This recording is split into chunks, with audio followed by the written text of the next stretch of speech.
ये वीडियो है स्टोरी और पॉडकास्ट, इसमें वीडियो नहीं चलेगी, तो प्लीज़ वीडियो को पूरा देखना।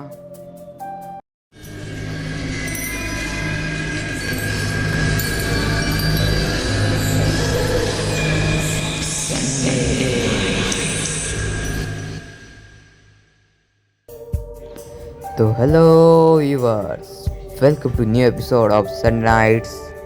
आज की स्टोरी होने वाली है वो एकदम सच्ची घटना है जो हमारे सब्सक्राइबर ने ही भेजी है हमको ईमेल पे। भाई उसके साथ जो भी स्टोरी में बताया है उसके साथ असलियत में हुआ तो भाई स्टोरी को पूरा सुनना, एंड तक देखना, और अगर स्टोरी पसंद आए तो भाई चैनल को सब्सक्राइब तो करके ही जाना।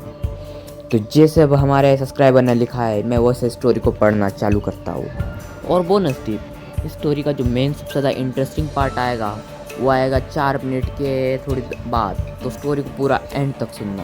तो स्टोरी चालू हो रही है।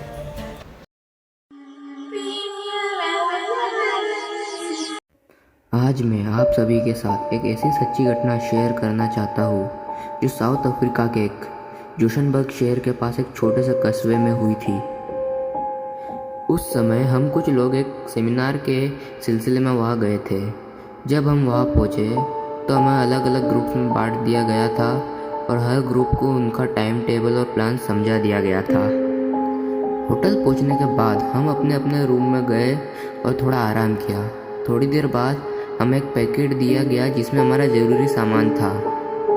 मेरे साथ एक लड़की भी थी जिसका नाम रेबिका था। उसका पूरा नाम तो अब मुझे याद नहीं है, लेकिन वो लोकल थी, मतलब साउथ अफ्रीका की एक वो रहती थी साउथ अफ्रीका में ही। फिर एक दिन रेबिका ने मुझसे कहा, कल पूरे दिन हमारा कोई सेमिनार नहीं है, परसों से स्टार्ट होगा। अगर तुम चाहो तो मैं तुम्हें एक खास जगह दिखाने ले जा सकती हूँ।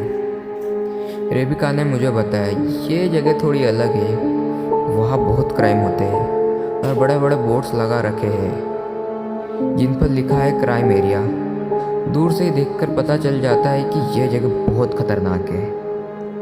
रेबिका बोली, लेकिन चिंता मत करो, मैं तुम्हारे साथ रहूँगी। अगर तुम्हें ठीक लगे तो मेरे साथ चलना।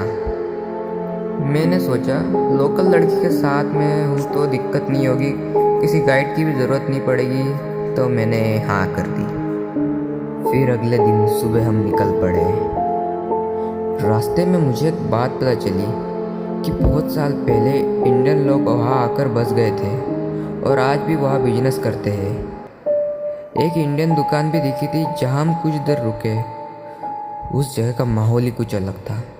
एक अजीब सी फीलिंग थी जो आप तभी समझ सकते हो जब वहाँ पे आप खुद जाओगे। हम खाना लेकर होटल वापस आए। फिर हमने सोचा वहाँ का एक फेमस म्यूज़ियम है, अपराटेड म्यूज़ियम, तो हमने सोचा कि इस म्यूज़ियम को देख ही लिया जाए। ये म्यूज़ियम में एक ऐसी जगह थी जहाँ कलर डिस्क्रिमिनेशन का पूरा इतिहास दिखाया गया है, कैसे एक ज़माने में गोरे और काले लोगों के साथ अलग भेदभाव होता था। वहाँ तरह तरह की चीज़ रखी गई थी जो उस दौर की कहानियाँ कहलाती है। नेल्सन मंडेला जी का नाम वह हर जगह रखा था। हाँ, वही नेल्सन मंडेला जिसको आपने अपने क्लास 10th में पढ़ा था। म्यूज़ियम के गेट पर कुछ बेंचेस थी जिनके ऊपर लिखा था सिर्फ गोरों के लिए। वो जगह इतनी छोटी थी कि मैं सोचने लगा कि लोग वहाँ रहते कैसे होंगे। बहुत सी चीज़ें देखने के बाद हम वापस निकल गए। रास्ते में रेबिका ने मुझसे कहा, मुझे कुछ सामान लेने जाना है, मैं चलती हूँ। मैं यहाँ करीब 6 महीने से रह रही हूँ, कुछ ज़रूरी चीज़ें खरीदनी है। मैंने बोला ठीक है, मैं भी चलता हूँ। शाम को हम सेंटोन नाम की जगह पर गए और वहाँ से हमने ट्रेन ली। ट्रेन में रेबिका ने अपनी ज़िंदगी के बारे में एक बात बताई। जब मैं 8 साल की थी तब मेरी माँ ने दूसरी शादी कर ली। फिर मुझे मेरी नानी के घर भेज दिया गया। 8 साल के बाद मुझे मेरे दादाजी के पास लाया गया और तब से मैं उनके साथ ही रहने लगी हूँ। जब हम उसके दादाजी के घर पहुँचे तो एक बुजुर्ग इंसान ने दरवाज़ा खोला जो कि बहुत मोटे, समझदार और अच्छे लग रहे थे। उन्होंने मुझे बड़े प्यार से वेलकम किया और अपना पूरा घर दिखाया। फिर उन्होंने मुझे अपनी लाइब्रेरी दिखाई और बोले, जो भी किताब तुम यहाँ देख रहे हो वो सब मैंने खुद पढ़ी है। ये सब मेरी ज़िंदगी की कमाई है। घर बहुत ही साफ सुथरा और अच्छे से सजाया हुआ था। उनकी पत्नी रेबिका की दादी का देहांत काफ़ी साल पहले ही हो चुका था। अब रेबिका ही उनके साथ रहती थी। घर में घूमते हुए मैंने एक लकड़ी का डिब्बा देखा। उसमें एक लकड़ी से बना एक चेहरा था। जैसे किसी कंकाल का चेहरा हो। उस पर एक त्रिशूल और कुछ सितारे जैसे निशान बने हुए थे।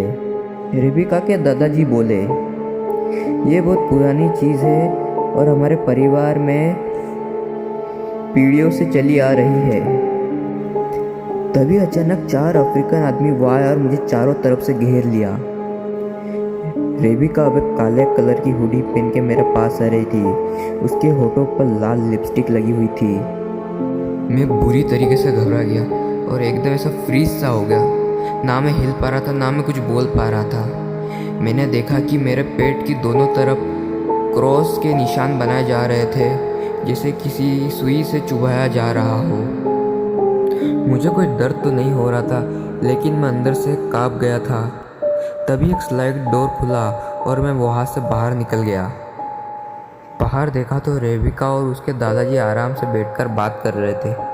मुझे देखकर रेबिका बोली, तुम तो सो गए थे इसलिए हमने डिस्टर्ब नहीं किया। चलो अब निकलते हैं। लेकिन मेरी नज़र उसके चेहरे पर गई। उसकी लिपस्टिक थोड़ी सी फैली हुई थी। मैं कुछ समझ नहीं पा रहा था कि असल में हुआ क्या था मेरे साथ। जब मैं वापस आया तो रेबिका ने मुझे गिफ्ट दिया। वो लकड़ी का कंकाल जैसा चेहरा। उसके साथ एक छोटा सा नोट था जिसमें लिखा था, इसे अपने रूम के किसी कोने में दरवाजे की तरफ मुंह करके रख देना। ऐसे में अंधविश्वास, काला जादू इस चीज़ों पर भरोसा तो नहीं करता, लेकिन फिर भी मैंने उसे वैसे ही रख दिया जैसे लिखा था। और आज भी वो चीज़ मेरे रूम में रखी हुई है। ये एक सच्ची घटना है जो मेरे साथ हुई थी।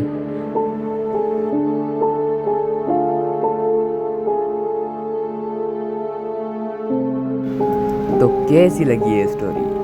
पूरी सुनिए तो अच्छी लगी होगी। अच्छी लगे तो भाई सब्सक्राइब तो कर लो। और आप भी चाहते हो कि आपकी भी स्टोरी ऐसे हमारे चैनल पर आए तो आप हमको अपनी स्टोरी हमारे ईमेल एड्रेस पे भेज सकते हो, तंत्रमंत्र32, जो कि डिस्क्रिप्शन में भी दे रखा है। तो अगर आपको स्टोरी पसंद आए तो इस चैनल को लाइक, शेयर और सब्सक्राइब कर देना। मैं मिलता हूँ आपको अगली स्टोरी में। तो टाटा एंड बाय बाय।